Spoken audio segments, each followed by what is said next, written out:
युग और मन्नत की कहानियाँ एपिसोड 9।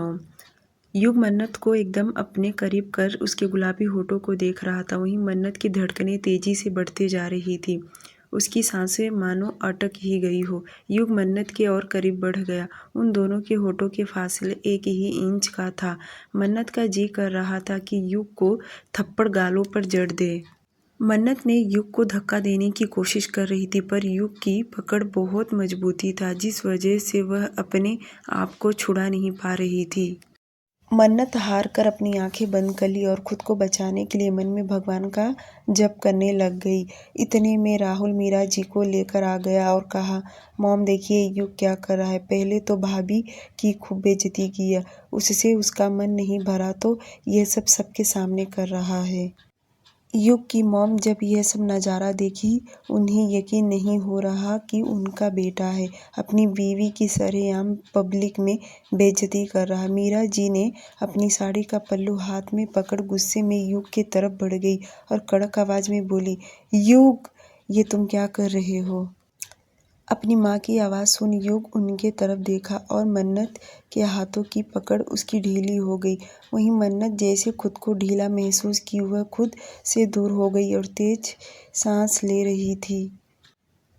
मीरा जी युग के सामने आकर गुस्से में देख रही थी। उनकी आंखों में इस वक्त खून उतर आया था। वह पब्लिक के सामने युग पर हाथ नहीं उठाना चाहती थी। उनका तो जी कर रहा था कि युग को मार मार के उसके गाल लाल कर दे। मीरा जी ने युग की तरफ देख तेज आवाज में बोली, तुम मेरे साथ अभी के अभी ऊपर चलो कमरे में, मुझे तुमसे बात करनी है। युग अपनी माँ की बात सुन इधर उधर देखने लगा, मानो अपनी माँ की बातें इग्नोर कर रहा था।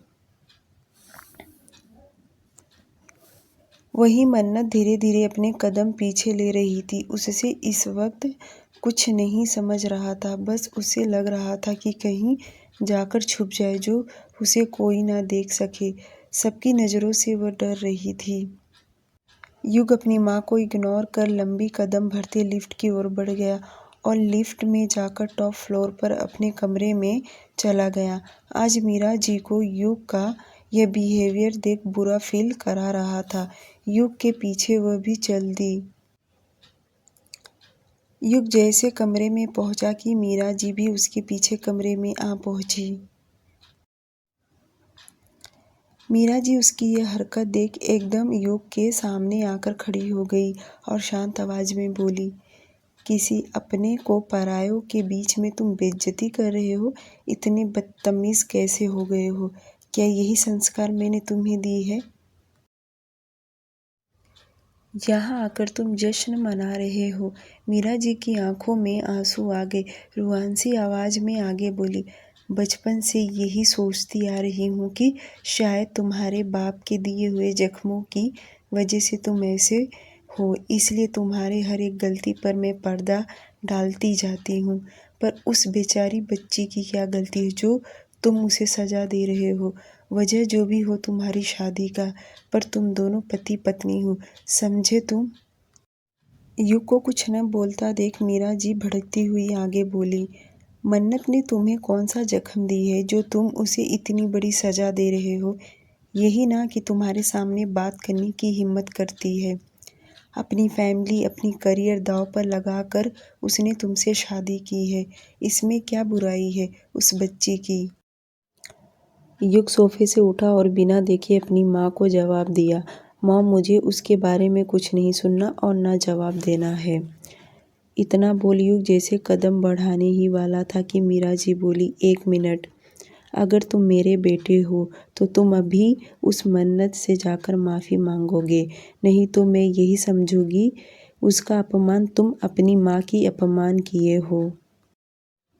वह दिल पर पत्थर रखकर यह सब बोले जा रही थी और जाने के लिए पीछे मुड़ी कि कुछ सोचकर बिना युग की तरफ देखे बोली, कहीं ऐसा ना हो तुम भी अपने बाप के जैसे निकलो, और तेजी से कमरे से बाहर निकल गई। युग को अपनी माँ की बातें सुन अंदर ही अंदर दर्द महसूस होने लगा। लास्ट में जो उसकी माँ ने अपने बाप के जैसे निकलोगे वह शब्द बोल कर गई। वह सबसे ज़्यादा चुभ रहा था। मीरा जी के जाने के बाद युग बालकनी में चला गया। वहीं मन्नत अपने कमरे में आने के बजाय धीरे धीरे वह होटल के बाहर निकल गई। उसे नहीं पता कहाँ जाना है। आंखों से तो आंसू लगातार बह रहे थे। मंजिल कहाँ है, कहाँ जाना है, उसे कुछ नहीं पता। बस ऐसा लग रहा था कि कहीं जाकर छुप जाए, जो उसे कोई न देख पाए। जब कोई उसे देखता था तो यही कहता, अरे ये तो युग बजाज की वाइफ है, जिसे सुन शर्मिंदगी महसूस होने लग रही थी। मन्नत यूं ही सड़कों पर चली जा रही थी। आज उसे रोड पर गाड़ियों से डर नहीं लग रहा था। वहीं दूसरी तरफ अग्रवाल हाउस। केशव जी ने जब से न्यूज़ लाइव टेलीकास्ट देखा, उन्हें अंदर ही अंदर बहुत तकलीफ हो रहा था।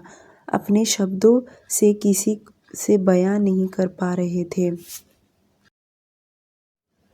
उनकी यह हालत देख पीहू और सीमा जी, उनके पास बैठी सीमा जी को तो खास कोई फर्क नहीं पड़ रहा था, अंदर ही अंदर मुस्कुरा रही थी मन्नत की बेइज्जती देखकर। पर पीहू अपने पापा की यह हालत देख समझाते हुए बोली, पापा आप बिल्कुल भी फिक्र ना करो, हमारी मन्नत दी हारने वालों में से नहीं है, वह तो हार को हराकर जीतने वाली है।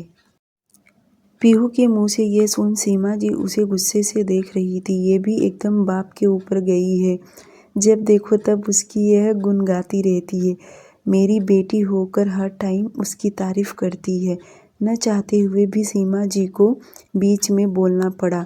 केशव जी के हाथ पर हाथ रखकर बोली, देखिए आप खामखा परेशान हो रहे हैं। आपकी मन्नत, मेरा मतलब हमारी मन्नत कमज़ोर नहीं है। उसे हालात से लड़ने अच्छी तरह से आता है और देखना वही जीतेगी। यह सब बोलते हुए सीमा जी को अच्छा तो नहीं लग रहा था, फिर भी दिखावे के लिए वह बोली जा रही थी।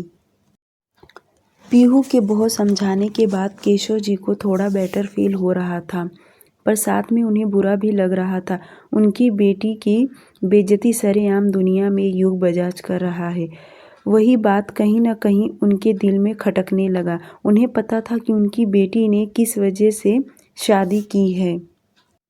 उधर होटल में युग बालकनी में खड़ा होकर कब से यही सोच रहा था। उसने पार्टी हॉल में मन्नत के साथ जो किया और बार बार उसकी माँ की कही हुई बातें उसके दिमाग पर हिट करने लग गया कि मैं अपनी माँ का बेटा नहीं, जानवर उसने पैदा किया है।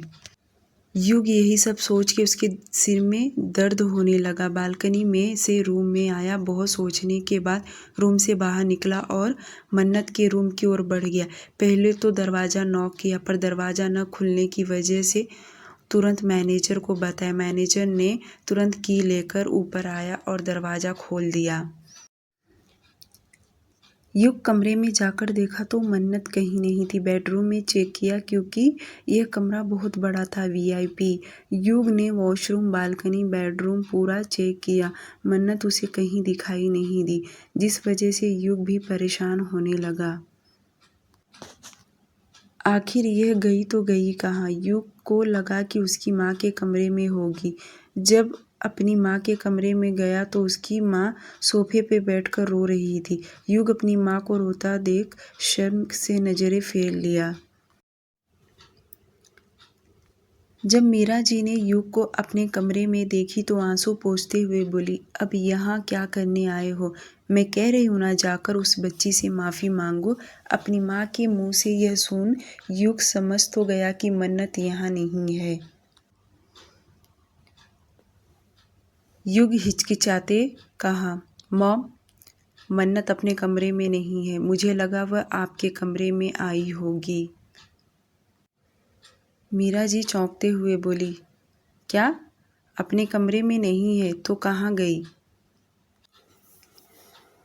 अपनी मॉम को इस तरह घबराता देख युग शांत आवाज़ में कहा, मॉम आप परेशान मत होइए, मैं देखता हूँ, वह यहीं कहीं होगी। क्या दादी के रूम में गई होगी? मीरा जी ने कहा, नहीं, माँ तो आराम कर रही हैं। वह तो पहले ही पार्टी से निकल गई थी और उनके कमरे में मत जाना, नहीं तो उन्हें भी पता चल जाएगा। ओके। युग कुछ सोचते हुए कहा, मुझे पता है वह कहाँ गई होगी। आप टेंशन मत लेना, मैं उसे लेकर आता हूँ। इतना बोलकर युग कमरे से बाहर निकल गया। युग लिफ्ट से नीचे आया और शेरा को कॉल किया। मैनेजर को बुलाकर सीसीटीवी फुटेज चेक किया। सीसीटीवी कैमरे में चेक करने से पता चला कि मन्नत होटल से बाहर निकल गई है। युग शेरा को कहा, गाड़ी निकालो जल्दी। युग को लग रहा था कि हो ना हो अपने पापा के घर गई होगी। शेरा गाड़ी मुंबई के सड़कों पर स्पीड में लेकर भाग रहा था। थोड़े टाइम में उनकी गाड़ी कॉलोनी के बाहर रुकी। शेरा जल्दी से कार का पिछला दरवाज़ा खोला। युग कार से बाहर निकला। युग शेरा से कहा, तुम यहीं रुको, मैं आता हूँ। और युग केशव जी के घर के सामने आके दरवाज़ा नॉक किया। इतनी रात को दरवाजे की आवाज़ सुन घर के अंदर सीमा जी बड़बड़ाते दरवाज़ा आकर खोली। इतनी रात को कौन आया होगा अपना घर द्वार छोड़कर। लेकिन जैसे उन्होंने दरवाज़ा खोला कि सामने युग को देख गले में सांसें अटक गई। उन्हें डर लगने लगा, कहीं इसने मेरी बात तो नहीं सुन लिया, कहीं मुझे भी कोई सज़ा तो नहीं देगा। अपने मन में ऐसे सोचने लग गई। युग को मन्नत की माँ की बातों से पता चल गया कि यह मन्नत की सौतेली माँ है, क्योंकि जब उसने मन्नत के सारे डिटेल्स निकलवाए थे सीमा जी के बारे में, तभी उसे पता चल गया था। युग ज़्यादा डिमांड न देकर कोल्ड वॉइस में कहा, मन्नत कहाँ है? सीमा जी नासमझी से युग की तरफ देख सोच में पड़ गई कि यह कहना क्या चाह रहा है। युग सीमा जी के साइड से घर के अंदर चला गया और मन्नत मन्नत का आवाज़ लगाते हुए शोर किए जा रहा था। युग की आवाज़ सुन केशव जी भी रूम से बाहर आए और मन्नत का नाम सुन आंखों पर चश्मा चढ़ाते हुए बोले, कौन है? जैसे उन्होंने युग को देखा उनके आंखों में खून सवार हो गया। युग के सामने आकर दांत पीसते हुए कहा, तुम्हारी हिम्मत कैसे हुआ मेरे घर में आने के लिए? और क्या कह रहे हो? मन्नत कहाँ है? तुमने क्या किया मेरी बच्ची के साथ? युग इतना तो समझ गया कि मन्नत यहाँ पर नहीं है। आखिर यहाँ पर नहीं है तो कहाँ गई? युग का अब टेंशन बढ़ने लग गया, क्योंकि बाहर बारिश तेजी से हो रही थी। युग को कुछ न बोलता देख के केशव जी का पारा चढ़ते जा रहा था। वह आगे युग का कॉलर पकड़ने ही वाले थे कि युग पहले ही समझ गया। यूं ही 2 कदम पीछे हो गया। इधर उधर देखते हुए कहा, मुझे लगा वह यहाँ पर आई है। केशव जी उंगली दिखाते हुए बोले, तुम्हें तो बहुत कुछ लगता है, तुम्हें तो उससे कोई फर्क नहीं पड़ता। मुझे यह जानना है कि तुमने मेरी बेटी के साथ क्या किए हो। वह कहाँ है? अगर मेरी बेटी को कुछ हुआ ना, तुम्हारे मेंशन में आग लगा दूंगा। अपनी बेटी के लिए एक बाप का वादा है तुमसे। युग अच्छी तरह से केशव जी के आंखों में मन्नत के लिए तड़प देख रहा था। युग ना कुछ जवाब दिए ही घर से बाहर निकल गया। युग गाड़ी में आकर बैठ गया। शेरा ने गाड़ी वापस स्टार्ट किया। मुंबई के सड़कों पर तेज रफ्तार लेकर चल दिया। पीछे बैठे युग सोचने लगा, आखिर मन्नत होटल से निकली। वह फुटेज चेक करने पर उसने न कोई रिक्शा, न कोई ऑटो, न कोई गाड़ी में बैठी। वह पैदल ही चल रही थी। इसका मतलब वह कहीं ज़्यादा दूर नहीं गई होगी। मुझे आसपास के एरिया में ही चेक करना चाहिए। युग इतना सोच ही रहा था कि अचानक से शेरा से कहा, गाड़ी रोको। शेरा ने गाड़ी रोक दिया। युग शेरा से कहा कि तुम बाहर निकलो। इतना बोलकर खुद ड्राइविंग सीट पर आकर बैठ गया। युग शेरा की तरफ देख कहा, तुम चले जाओ होटल, घर वालों को घर लेकर जाना। युग गाड़ी इतनी स्पीड में चलाने लगा, वापस होटल की तरफ बढ़ गया और उसने ठान लिया कि वह होटल के आसपास में चेक करेगा। मन्नत ज़्यादा दूर कहीं गई नहीं होगी क्योंकि इस वक्त बारिश की वजह से रोड ब्लॉक हो रहे हैं। रोड पर पानी भी काफ़ी ज़्यादा जमा हो गया है। गाड़ियाँ निकलना मुश्किल हो रहा था। युग की नज़र रोड पर चारों तरफ देखे जा रहा था और गाड़ी की स्पीड बढ़ा दिया। वहीं मन्नत रोड पर अकेली चली जा रही थी। वह काफ़ी दूर आ गई थी, एक सुनसान इलाके की तरफ बढ़ गई। ऊपर से बारिश। रोते रोते सोचे जा रही थी कि आज तक बचपन से लेकर अभी तक खुशी नसीब नहीं हुआ। खुद को दोष दे रही थी, आखिर मेरी क्या गलती है, क्यों मुझे ही सज़ा मिलता है। उसे आज अपनी माँ की बहुत याद आ रहा था।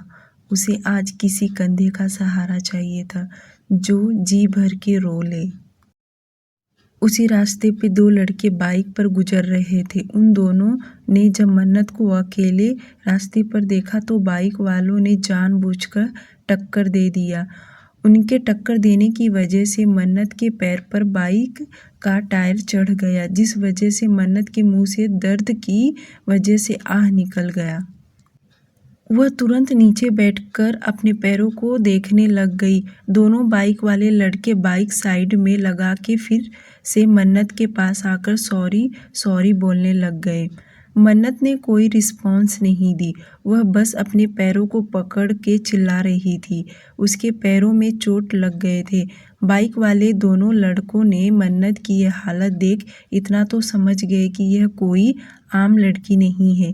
उसके कपड़े, उसकी ज्वेलरी, उसे देख उनकी नीयत खराब होने लग गया। जिस वजह से दोनों ने एक दूसरे को इशारा किया। दोनों मन्नत के करीब आ गए और मन्नत अपने पैरों को सहला रही थी। उससे उठा नहीं जा रहा था। एक लड़के ने कहा, मैडम सॉरी, हमें माफ़ कर दीजिए, गलती से हो गया। बारिश की वजह से गाड़ी स्लिप हो गई। वैसे आपको कहाँ जाना है, आप बता दीजिए, हम आपको छोड़ देंगे। मन्नत ने जैसे उसके मुंह से यह सुना अपना सी नामें हिला दी और जैसे तैसे करके खड़ी हुई। उसे चलने में तकलीफ हो रहा था क्योंकि हल्का पैरों से ब्लीडिंग भी होने लग गया।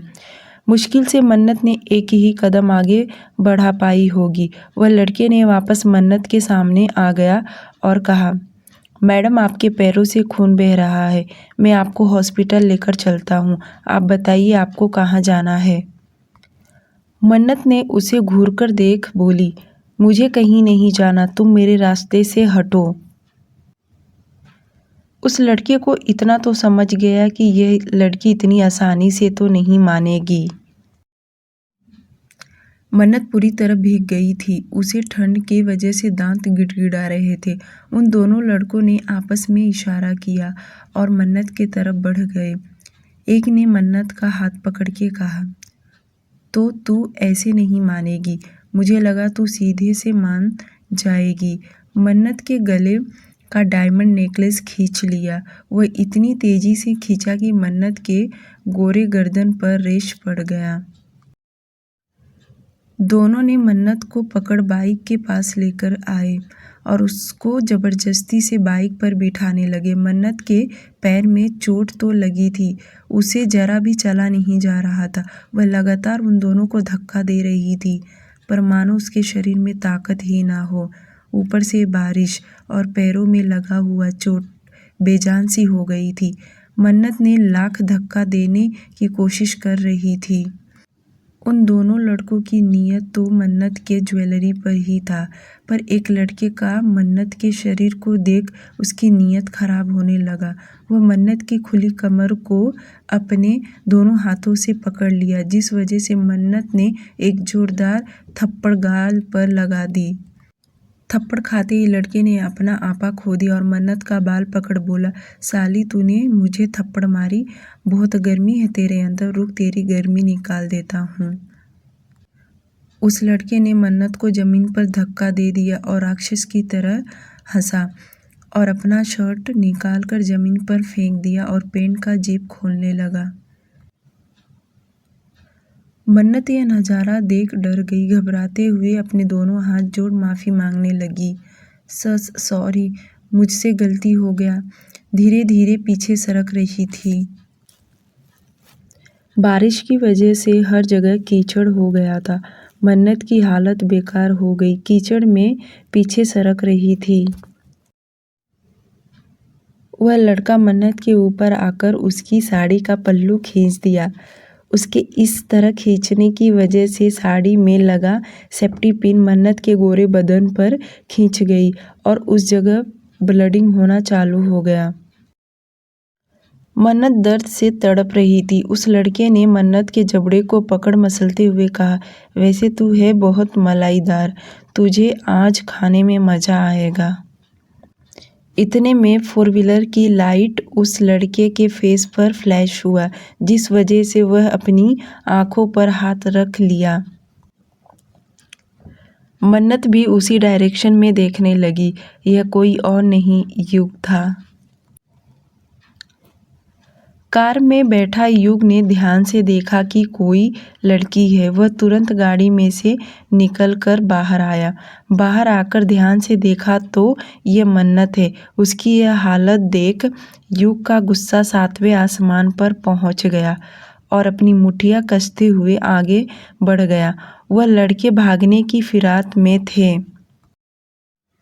उतने में युग ने दौड़कर एक का कॉलर पकड़ लिया, पर दूसरा वहां से भाग गया। युग अपनी पूरी ताकत लगाकर उस लड़के का गर्दन पकड़ कस के उसके फेस पर पंच पे पंच मारे जा रहा था। युग उस लड़के का वह फिंगर पकड़ जर से करके तोड़ दिया, जिस वजह से वह लड़के के मुंह से आह निकल गया। युग अपने पैरों से उसके प्राइवेट पार्ट पर भी मारा, जिससे वह लड़का तड़पने लगा। युग इस वक्त अपना पूरा आपा खो दिया था। वहीं मन्नत अपने दोनों हाथों से मुंह छुपाकर रो रही थी। उतने में दूसरा लड़का नाइफ लेकर मन्नत के गर्दन पर लगा दिया और जोर से चिल्लाकर कहा, उसे छोड़ दो, नहीं तो इसकी गर्दन उड़ा दूंगा। इतना सुनते ही युग पीछे पलटकर देखा, अपना कदम उसी ओर बढ़ाने लगा। उतने में वह लड़का चिल्लाकर बोला, अगर एक भी कदम आगे बढ़ाया ना तो इसका गर्दन नीचे जमीन पर दिखेगा।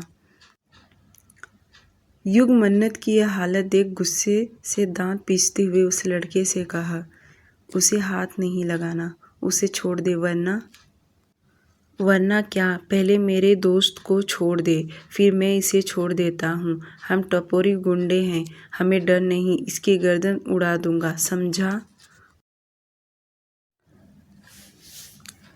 युग उस लड़के को छोड़ दिया। वह तुरंत बाइक स्टार्ट किया और आगे लेकर आया तो दूसरा उसी पर बैठकर दोनों निकल गए।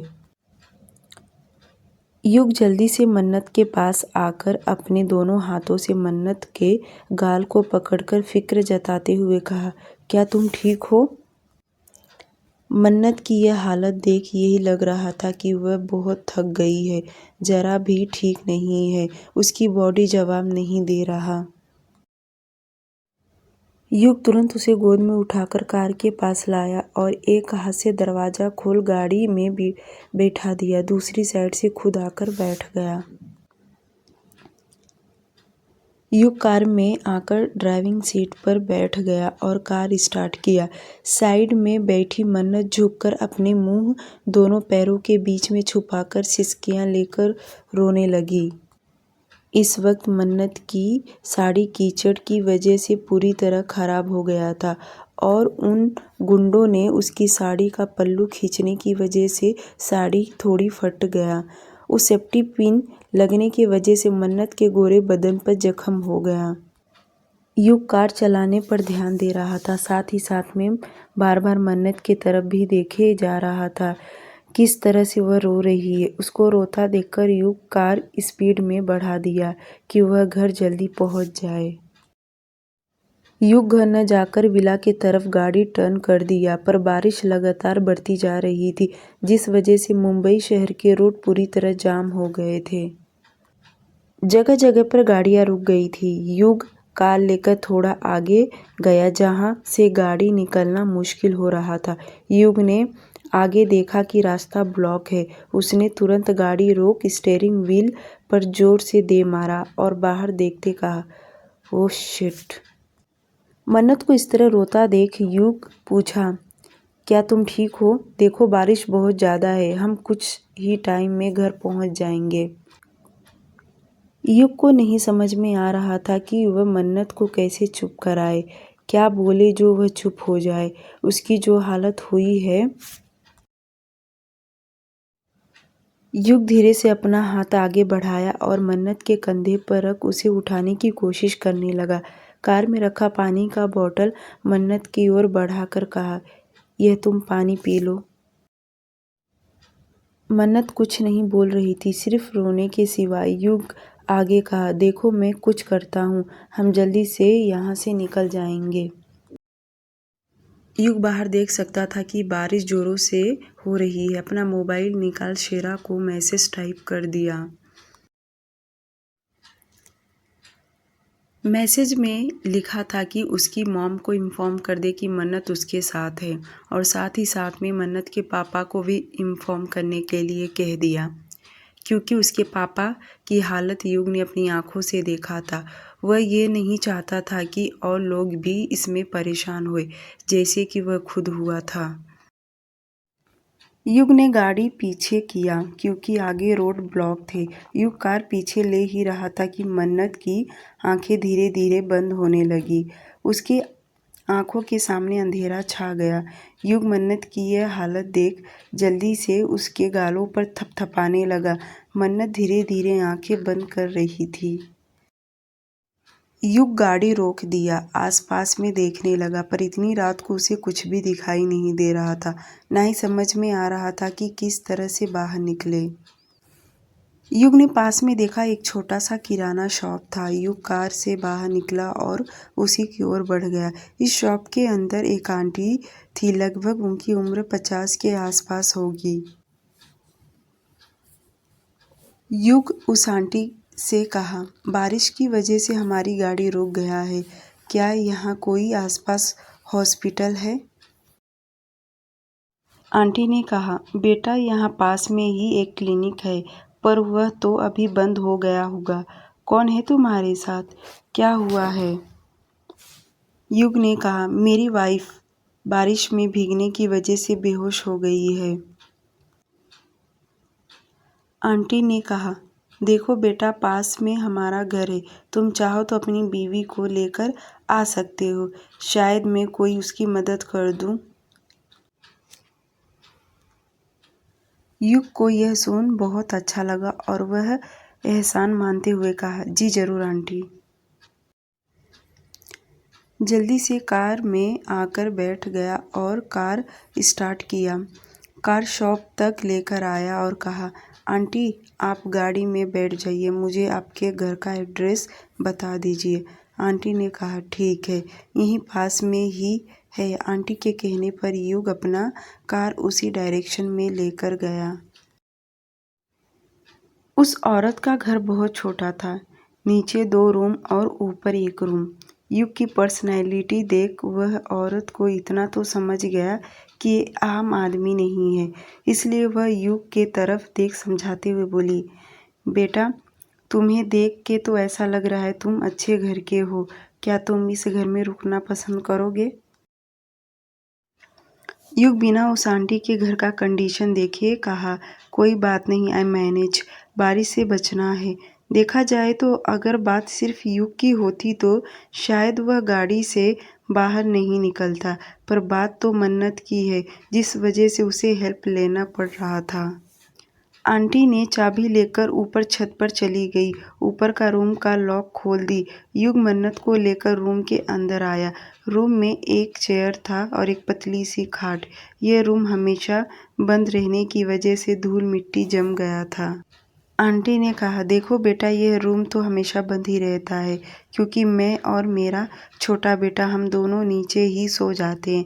हमें तो इतने भी घर बड़ा लगता है। मैं तो दिन भर दुकान पर रहती हूँ, मेरा बेटा स्कूल चला जाता है, जिस वजह से यह ऊपर का घर बंद ही रहता है।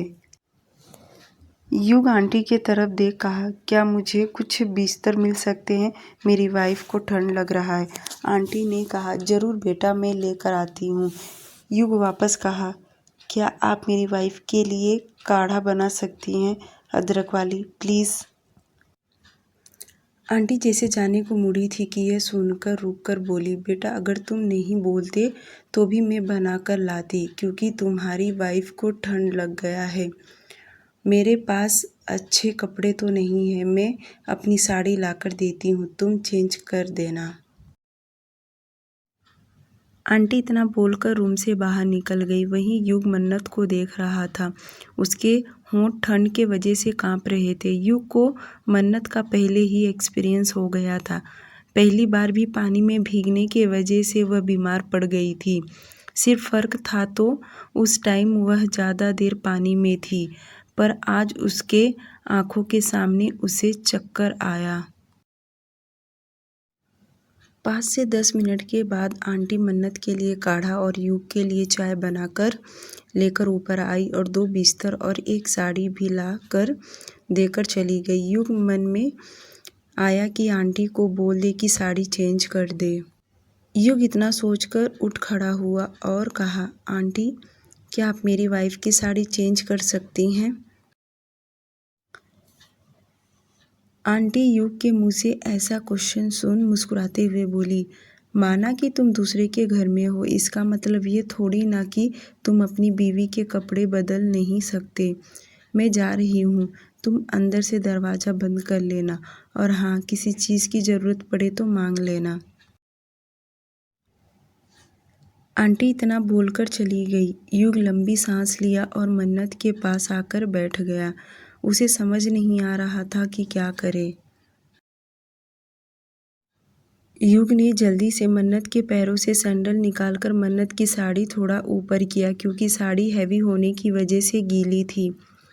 युग जल्दी से मन्नत की कमर से साड़ी निकाल कर अलग कर दिया। मन्नत का इस वक्त खुली कमर दिख रहा था। मन्नत को ऐसा देख युग अनकंफर्टेबल फील कर रहा था। युग चादर उठाकर मन्नत को ओढ़ा दिया। उसे हिम्मत नहीं हो रहा था कि उसकी ब्लाउज पेटीकोट निकाले। युग मन्नत के पैरों के पास बैठ अपने दोनों हाथों से उसके पैरों को रफ किए जा रहा था। लगातार इसी तरह से उसे गर्माहट दे रहा था, कभी पैरों को तो कभी हाथों को। युग को टाइम का पता ही नहीं चला।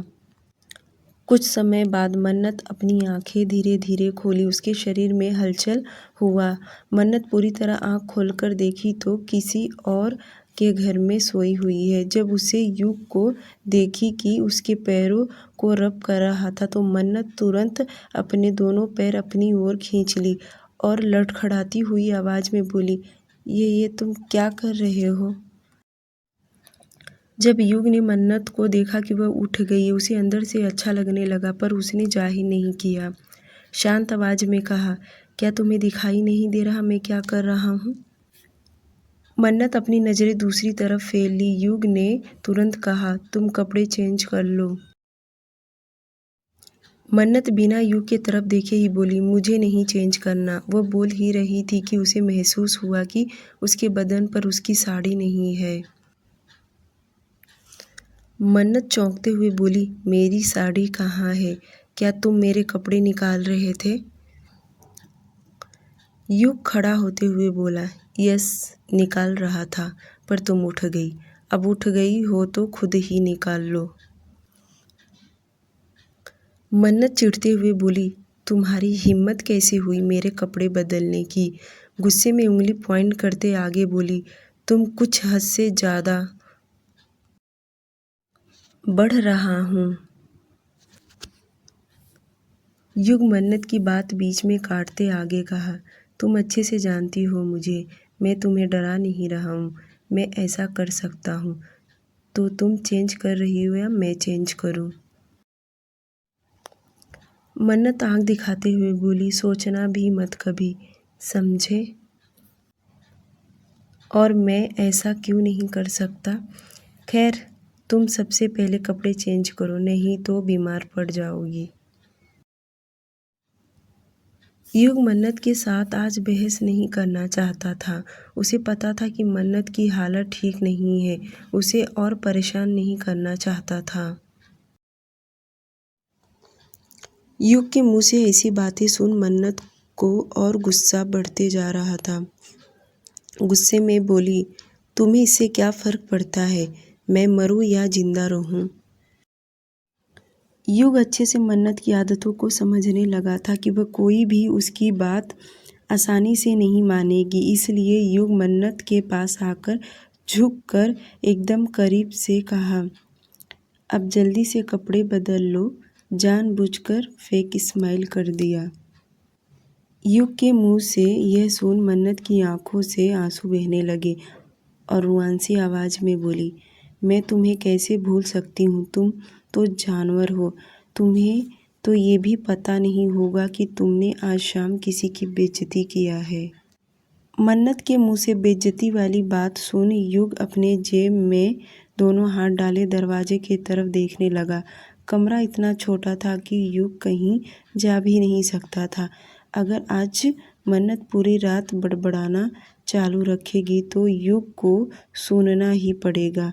आज वह बच नहीं सकता।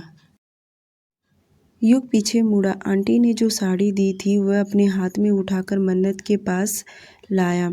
स्लो वॉइस में कहा, तुम ऐसे नहीं मानोगी, उठो तुम्हारे कपड़े बदल दूँ। नहीं, मन्नत ने अपने हाथ आगे करके युग को स्टॉप कर दी। मन्नत मन में सोचने लगी, आखिर कपड़े चेंज कहाँ करूँ। मन्नत को यूं ही चुप देख युग आगे कहा, लगता है तुम्हें मेरी बातों का असर नहीं हो रहा। तुम्हें 5 मिनट का टाइम दे रहा हूँ।